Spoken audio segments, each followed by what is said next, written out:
છે, પણ એટલું બધું જ્ઞાન છે અને મોટા મહારાષ્ટ્રના સંતોના ખૂબ આશીર્વાદ છે એના ઉપર અને બહુ જ સારું એવું બોલે છે.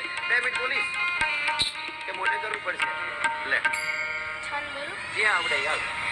જ્યારે મહારાજ ગઢપુરમાં સભા ભરીને બેઠા હોય છે ત્યારે બ્રહ્માનંદ સ્વામીને મહારાજ એવું કહે છે કે તમે એવો છંદ રચો કે જે અમે ક્યારે સાંભળ્યો ના હોય. ત્યારે બ્રહ્માનંદ સ્વામી હોઠ ભેગા ના થાય તેવો છંદ રચે છે.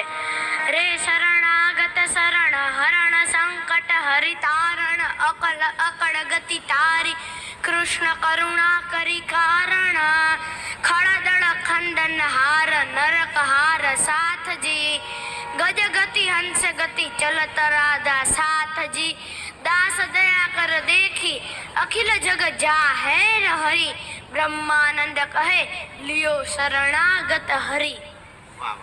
અસ્તુ જય સ્વામિનારાયણ. આ આપણા સત્સંગના રત્ન છે અને આવા બધા સંતો આવા બધા હરિભક્તો છે એ હરિભક્તો સંતોની સાથે જોડાયા છે ને આ સત્સંગનું ગૌરવ છે. ખૂબ ખૂબ ધન્યવાદ. જય